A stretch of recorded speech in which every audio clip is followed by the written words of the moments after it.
Hello again. Welcome to the Price and Value Journey, the podcast where we as professional service providers explore the value we deliver to clients, how to price that value, and position our work, all through the lens of what I call the generosity mindset.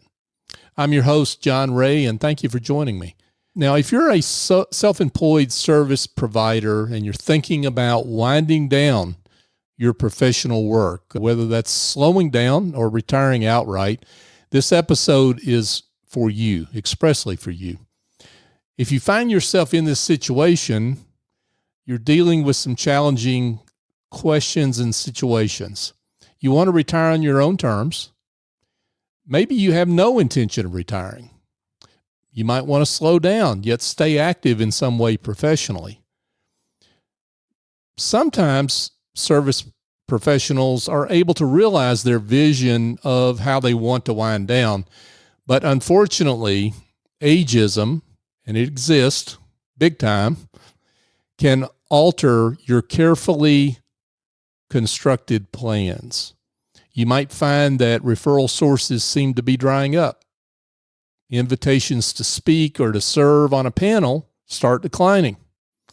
It's more difficult to get the best fit engagements that you used to get. Those don't come as easily anymore.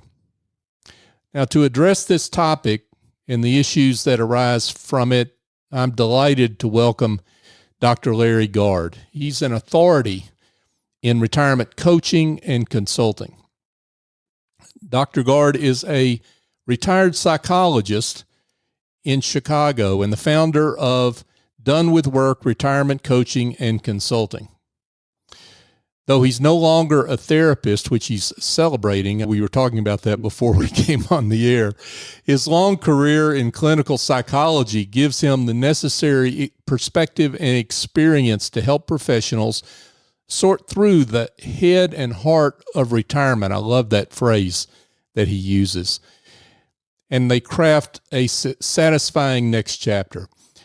Larry's also the author of Done with Work, a dozen perspectives on the decision to retire, which offers insights into making a meaningful retirement decision. Dr. Larry Gard, thank you so much for joining us here on the Price and Value Journey. John, I appreciate the invitation, and I appreciate the time that your listeners are giving to us today. Yeah, thank you again. Yeah, absolutely. So how did you, as a psychologist, now coach, how did you become interested in the retirement journey of self-employed professionals? I think there are a lot of elements to that question, John. Training and interest was always in the latter half of life, older adults and so forth. And in terms of the self-employment piece, I was self-employed as a private practice psychologist pretty much all my life. Most of my colleagues were in private practice as well. And then when I shifted over to be doing coaching and consulting, most of the people I networked with were also self-employed. I think historically there are a couple things too that led to that. My dad sold construction equipment, cranes and so forth in the Detroit area. And he never really talked about succession planning or his future, or what would happen to his business when he got older. Never spoke with my brothers and me about it. And he really started to struggle. His eyesight he had macular degeneration. And he struggled for about a decade rather, trying to keep the business afloat. And he was just saddled with so much debt, he had to shut it down. And it was like watching a train wreck in slow motion. So seeing that made me acutely aware of what can happen to folks. I remember also, it's about 20 some years ago, I was out for it was a celebratory lunch with a colleague of mine, a psychologist who was retiring, distinguished looking gentleman. And we were both wearing sport jackets, and back then you wore ties typically. And we went into a nice restaurant downtown. And the hostess, both standing there to check in, she did not look at my colleague once. Wow. She only made eye contact with me. She only spoke to me.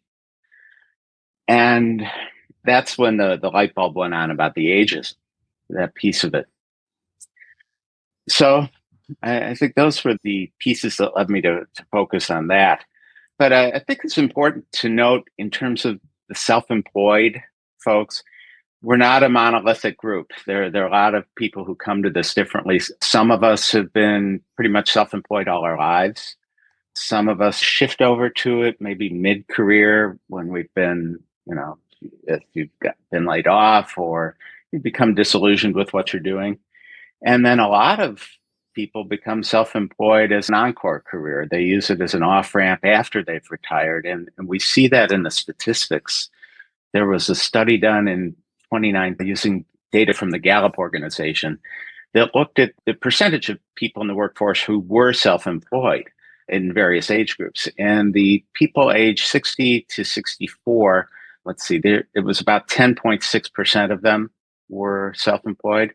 But then the next age group up, 65 to 69, the number was 18.2. So it jumped up considerably. So we do see it increasing with age. Yeah. You've done retirement coaching for business owners.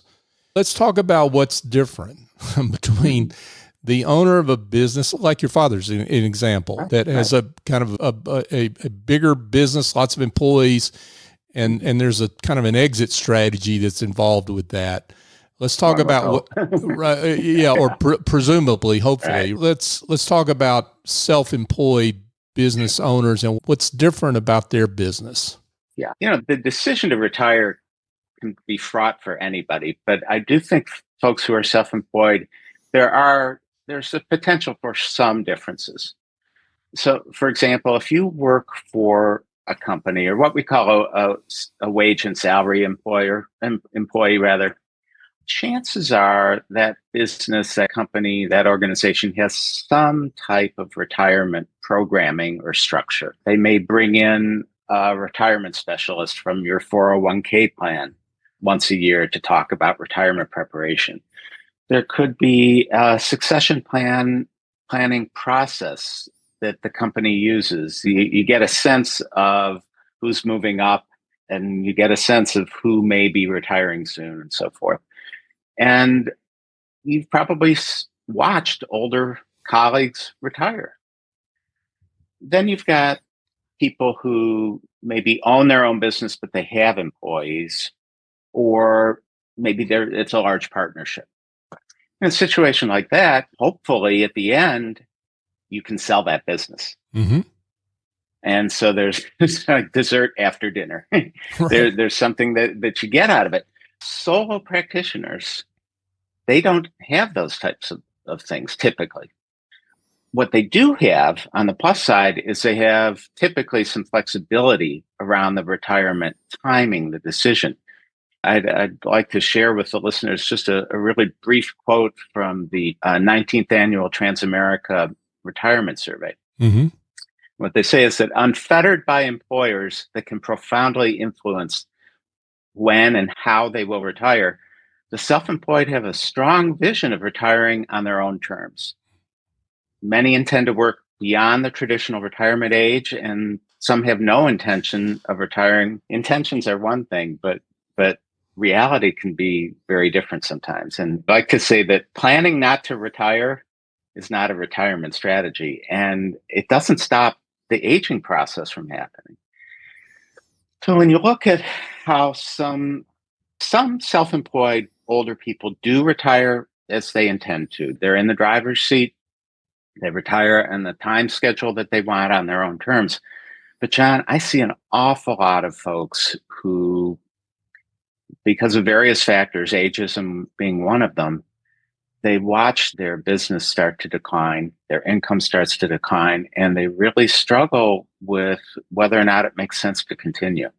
Mm. And it's that group that I've become very interested in learning more about and helping. Now, Larry, you have written on what you call fade out, bow out, or forced out as it applies to self-employed professionals. that are nearing retirement. So expand on what you mean by that phrase. That I did it for two reasons, John. Obviously, if you're going to be writing a LinkedIn post, you want a catchy title. So I chose very blunt terms, but it's really shorthand for what I see happening to these folks. They're either fading out because people aren't contacting them.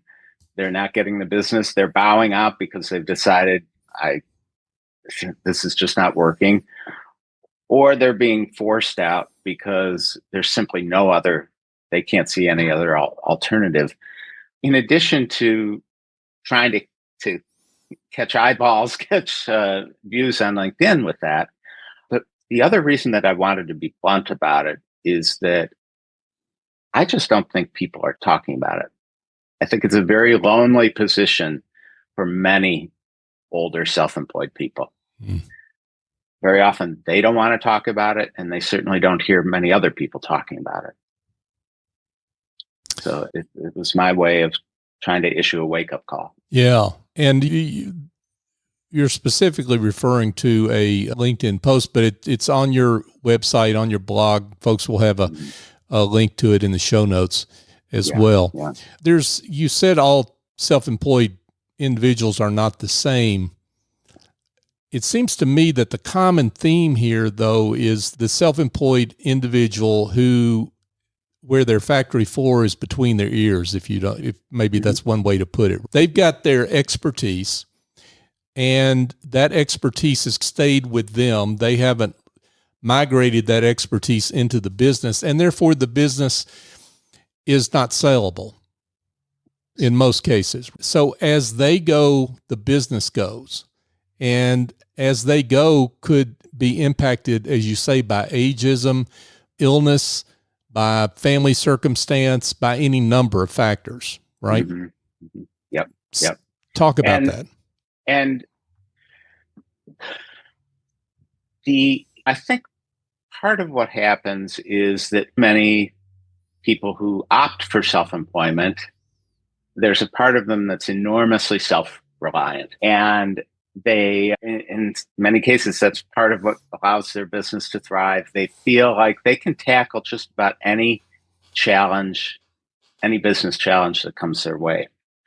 But this is one that I think it's not a good idea to try and tackle on your own, because it can be so isolating to begin with.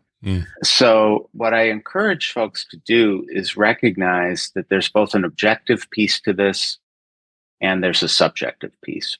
The objective piece, as you say, is that ageism is real. Eventually, you're going to be getting older, no matter how hard you try to stay current, no matter how hard you try to nurture your professional network, and so forth. But the decline that you may be feeling, there's a part of that that's real. Now, at the same time, you have to recognize whether or not you're doing things that might be unwittingly contributing to that. If there may be aspects about your product or service that could be tweaked. It may be that there's a market niche that you've overlooked, and there are plenty of consultants out there, many of whom I'm sure you've interviewed, who could help you with that. But I think that, again, that the self-reliant part of us makes it tough to agree to reach out.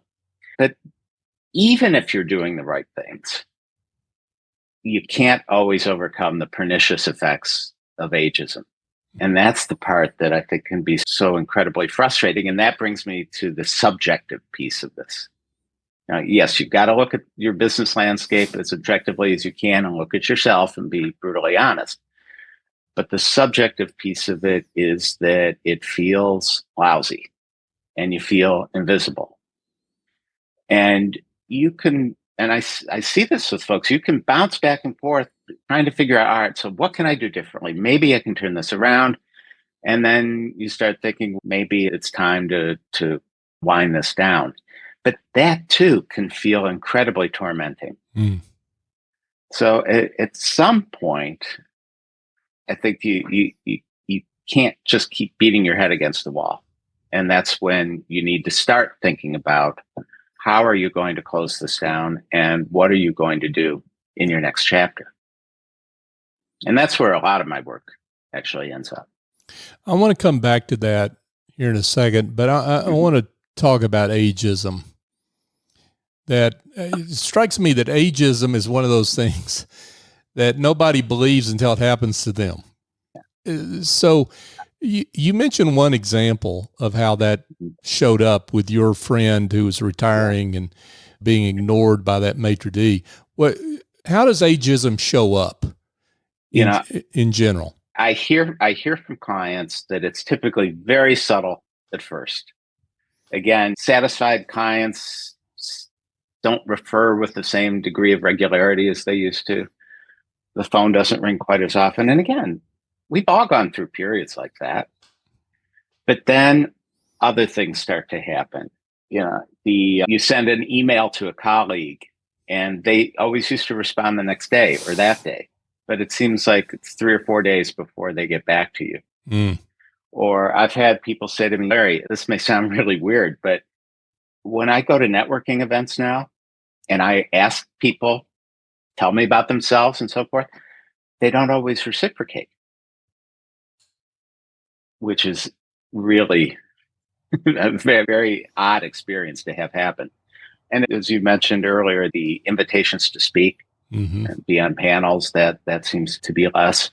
These are, again, the part that I have the most sympathy for and empathy for. These are decent, hardworking people who spent years, if not decades, honing their craft and serving their clients. And maybe just 5 years earlier, their age was a marker for their experience and wisdom. But now they struggle. They wonder if they're still going to be seen as relevant anymore. But to complicate matters, John, sometimes, yes, there is ageism, but sometimes it's not so much ageism as it is aging, which complicates the piece. Again, I'll use myself as an example. I used to have incredible hearing, but in my 50s, I had a condition that was genetic that I started really having pretty significant hearing loss. And networking, by the time I hit 60, networking events were damn near impossible. Even with noise canceling headphones or hearing aids, rather, if it was held in a noisy restaurant or a bar, there are only so many times that you can ask somebody to politely to repeat themselves before you become annoying. Right. Now, if I go to those events, I try and find a spot that's quieter, and I just try and connect with the people who are standing right near me rather than just plunging right into the center of things. But there is the reality of that piece too. I think everyone that is there knows what it looks like for themselves, certainly, because there's a lot of different, as you say, there's a lot of different ways it shows up. How do you prepare for this ahead of time? Let's talk to those people that hear this and think, I hadn't even thought about any of this. How do you prepare? Let me speak to that conceptually first, and then a concrete example, if I may. I think there's a subtle but important difference between a business approach that's traditional versus one that's outdated.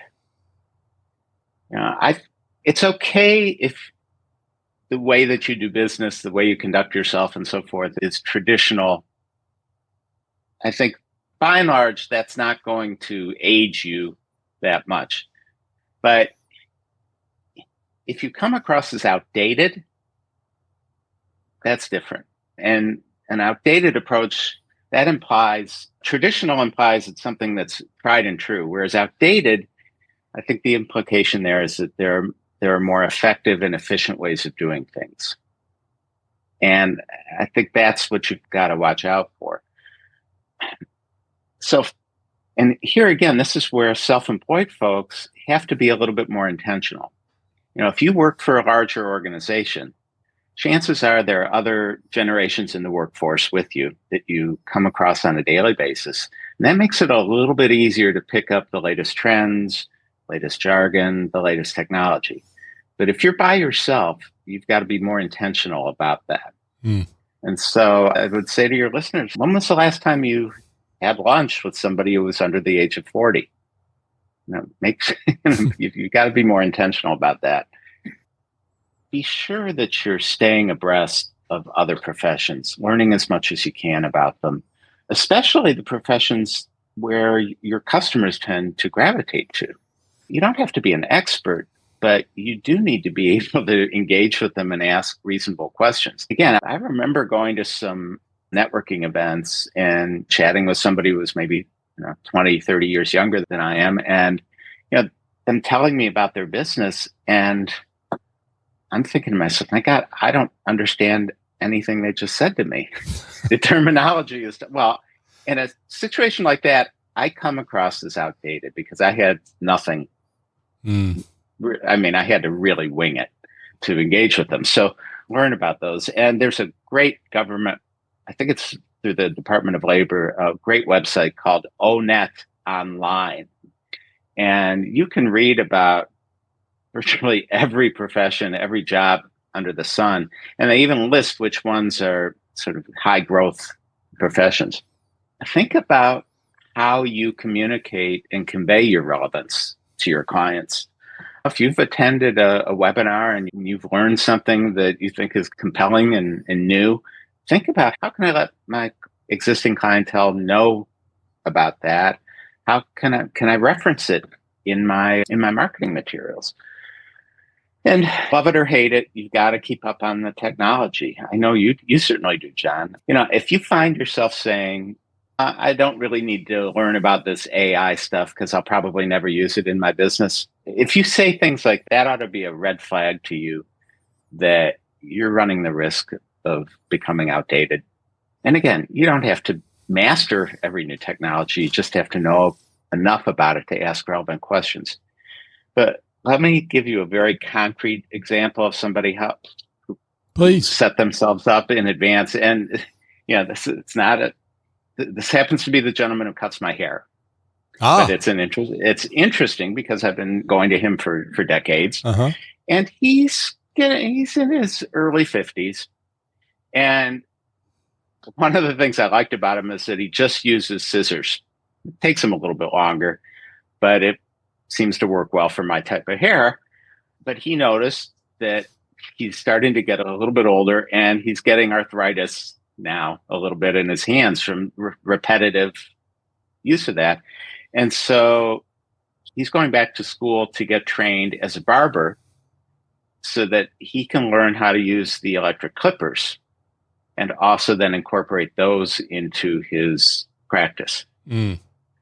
Again, it's not this isn't rocket science. It's not profound, but he's planning ahead of time so that he'll still be in his profession, but he'll be able to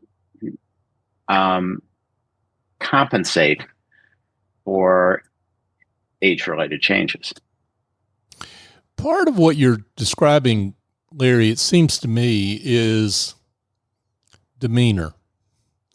If you're I'll call it the get off my lawn guy, and AI is a great example where it's really easy to be the get off my lawn guy about AI and point out all its shortcomings and the people that are using it and misusing it, as opposed to being the person that sees it as a matter of gray and gets on board where that works. Yeah. Absolutely. And again, I think there will be plenty of people who operate their business in a traditional fashion, getting back to that word, but still they may find ways to use AI in their business. And those people are less apt to be seen as outdated. You're right. It's being adaptable. Yeah. And what is the place of having I guess you might call, when we were on our third grade field trips, we call them buddies, right? We kept each other from getting lost. Where does that come in? Certainly we could come to you, But where's that person that where we're keeping up with each other all the time and sound checking each other when it comes to our work? Yeah, I think it's so important. I remember early in my career, I used to view other solo private practitioners as the competition. Mm. And I realized that was very foolish pretty quickly. Mm. Because number one, it left me feeling isolated and alone without colleagues to talk with. But the other piece is that having other people to compare notes with on this is vitally important, because the thoughts that go through your mind can be very distressing. People say to me, I think, again, what more should I be doing? How much worse is this going to get? Is it me? Is it society? How come nobody else is talking about this? Those will keep you up at night. Right. And so having people out there to help you stay grounded is important. They may be in a position to, if they've overcome some aspects of this, obviously, they may be able to give you some ideas. You don't have to reinvent the wheel. The other piece, not just buddies, but if you're out there listening and this is something that you're grappling with, I always recommend to folks, if you're thinking about retirement or you're not sure, take people out for coffee who have gone through this recently. Ask them about their experiences. And I encourage you to try and avoid using the question, why? Like, why did you retire? It tends to pull for an explanation rather than an exploration. And why questions sometimes put us on the defensive. So instead of asking that, I would say, tell me about your decision to retire. And then I would follow it up with, how was it different than what you anticipated? Mm. And that, again, that's a little different than saying, was it different than what you anticipated? Because that's going to be a yes or no sort of thing. Sure. But chances are it has turned out different. And this is where you'll be pulling to learn about how they adapted. And those are valuable things to hear from people. Let's talk to those folks that are in the middle of it. We talked about the issue of planning ahead, but let's talk to the folks that are feeling these tugs and these emotions right now and what to do about it. They're not ready to retire. They want to continue to be vital, but they might need the income. How do they handle the situation they're in? Mm-hmm. Again, John, at the risk of repeating myself, don't try to do this alone, because it's very easy to panic when you see that bank balance and when you get the unexpected property tax bill.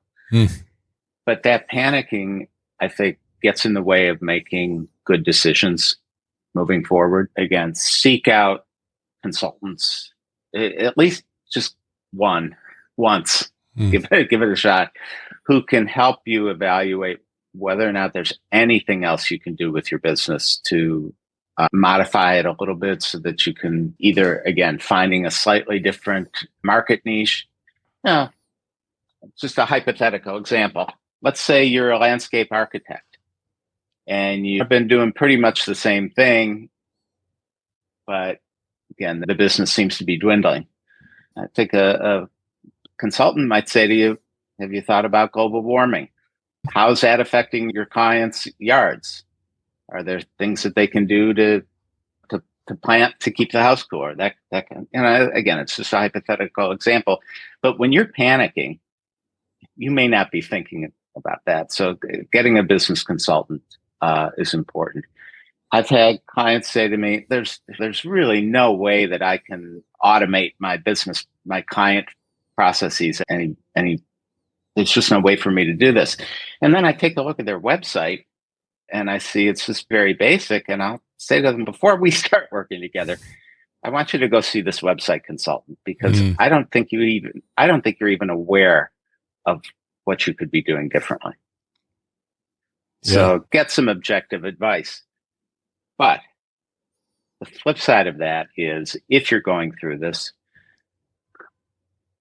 it's okay that you're scared. It's okay that you feel angry. Sometimes with a client, that's what they really needed, was permission to be angry about this. Right. Or permission to, or they needed to recognize that they're not the only older adult in this, in our culture, that's experiencing this. It's not personal. This is particularly hard, I would think, for those individuals that were laid off in their 50s, 60s from corporate because of ageism. And please, folks, don't tell me that does not occur. It occurs every day because that's just the way corporate culture is in the United States. And they go through that, and then they have to go through the ageism that comes with their self-employed business. John, that's a really good point.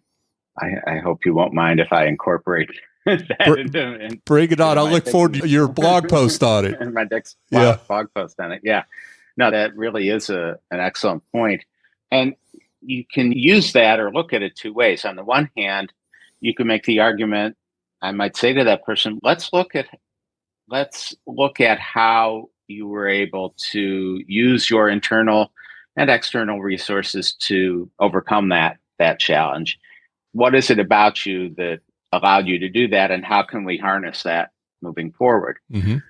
On the flip side, the downside of it is that because they went through it previously, it might make it that much tougher for them to bounce back. They're conceivably quite demoralized by it. Mm. Yeah. So, Larry, I want to just, as a sidebar here, I want to make sure we bring in folks that are listening to this, that where this is a situation well into the future, and they're listening to this thinking of others that they know that are in this position, and they want to help.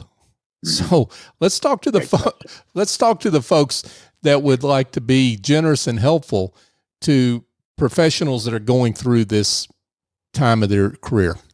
Mm-hmm. I think that's an excellent question, John, because again, I think it's in some respects, it's not a good comparison, but I remember how cancer was talked about decades ago, or not talked about. We just never mentioned the word. Right. We see it happening to our older colleagues, but we generally don't talk about it, which just adds to their sense of isolation. So I think it's a natural question, let's say at networking events, or when you call a colleague to find out how they're doing, to say, how's business? Really pay attention to what they say. Sometimes people will brush it off. And I think sometimes you can do a little bit more probing without being intrusive. Mm-hmm. To just ask them, you say things are okay. Are you noticing anything different these days? Or if it's somebody really well, I think it's okay to raise the topic of, how much longer do you envision yourself doing this? Or are you having fun with what you're doing? Mm-hmm. This is something that you want to keep doing. Just begin to open up the conversation a little bit more about their future and how they're feeling about their work these days. Even that question, how are you feeling about your work these days? I think can be a nice opening. My general point is, and this goes for spouses and family members too, I think we were afraid that if we talk about it, we'll be opening up Pandora's box. But the flip side of it is, if you don't raise the question, that leaves the person, I think, feeling that much more isolated with the discomfort that they're having. I mean, you can say, what are your thoughts about retirement? Again, as opposed to saying, have you thought about retiring? Right. That's the yes or no. You don't want to do that. Yeah. And that feels like you're pushing for an answer, right? When you ask it that way. Yeah, that makes a lot of sense. So you've mentioned several stories here that have been instructive. Do you have any other success stories, Larry, on individuals, knowing that you operate under quite a veil of confidentiality, but if you're able to share success stories on how you've seen professionals do this well. Yeah. Thanks, John, and thanks for respecting that. I can't talk about clients or patients, but I do know of a psychologist actually who, their career was winding down, and no, this is not me, but it was somebody that I knew and respected. And what he decided to do was take his experience of hearing his patients over the years, and you hear a lot of stories about how people's innermost thoughts, and he took that wisdom and he used it to begin writing mystery novels. Oh, wow. Paperbacks, but I think he had 3 or 4 that were published, and no, it didn't bring him fame and fortune, but he enjoyed it, and it brought in some income for him. So he had fun with that. Mm-hmm. And I remember meeting an accountant. I think it was at a wedding several years back. One of the questions I'm fascinated by, and I like to ask people, is, how did you make the decision to retire? And so I was chatting with him about that, and he said, yeah, and I told one of my clients that he's going to need to find a new accountant. I gave him a 3 or 6 month lead notice. And his client turned around and said, I'm operating this new nonprofit. Would you be willing to at least just do our books for us? Again, I doubt it even covered his Medicare Part B premiums, but it was something that was meaningful for him, and he was able to continue using his expertise. Yeah, and maybe part of the answer here that I think I'm hearing is you've got to disassociate the outcome, namely the money, from the activity, right? And focus more on the activity as enrichment, and that's the income you're getting, as opposed to the dollars and cents. That's what I think. Did I state that? Very much so, John. Again, no one wants to be impoverished, and no one wants to have money worries. But I think there are other sources of fulfillment to be had out there. And what I hear sometimes from retirees is, yes, it was an adjustment, but I recall what I used to live on in college. And no, I wouldn't want to be living in a rodent-infested walk-up apartment again. Mm-hmm. But if I could get by on a lot less back then and be happy, maybe retirement is not always as bad as people think it's going to be, especially if you plan for it, not just financially, but psychologically. If you plan for it instead of trying to wing it. Speaking of planning for it, I'm curious, for those that are maybe interested in getting in touch with you, how does an engagement with you work? So someone that's hearing this, they want to be in touch. You have a conversation. How does that unfold, and where does it go? Mm-hmm. Typically, I encourage people to take a good look at my website. That's donewithwork.org. Because I've got, I think, a fair amount on there about how my coaching programs work and what my approach is. But basically, I offer 3, 5, or 7 sessions of coaching. In contrast to when people were in therapy for years and years, I think most people who are grappling with this question of, what do I want my next chapter to look like? They don't need long-term work, but they do need a few sessions to try and identify what their priorities are, maybe clarify what their values are, reinforce what their identity is outside of work, and figure out how they're going to fill all that time. It's filling a lot of hours. So I typically have various exercises that I take people through. It's all done online. I usually send them the exercise to do, the week before. Mm-hmm. And it's been very rewarding and interesting work. Fascinating work, and so needed, and increasingly so as we go along here. And this boomer generation continues to age. It's just such vital work. So thank you for that work. Thank you for your insights, Larry. Dr. Larry Gard. donewithwork.org is the website. Let's just reiterate contact info for those that would like to be in touch and tell them how they can do that. Oh, thank you, John.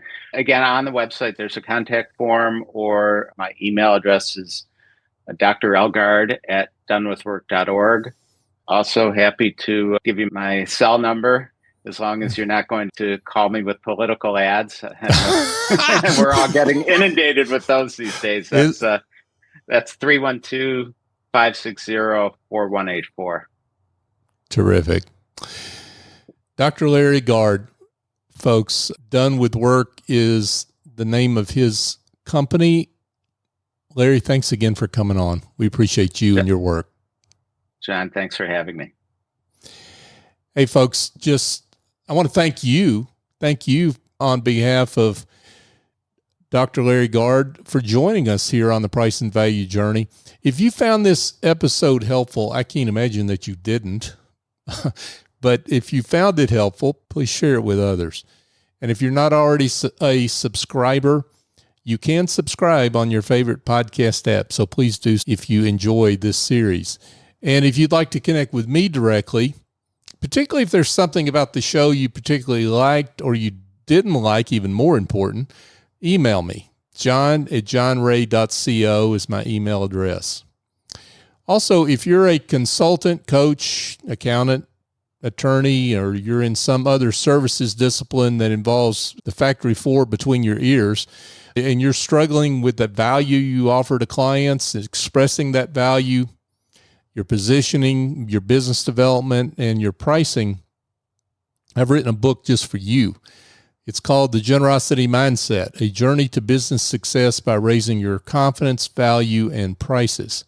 You can learn more about the book at thegenerositymindset.com and, of course, learn where to buy the book. On behalf of Dr. Larry Gard, I'm John Ray. Join us again here on the Price and Value Journey.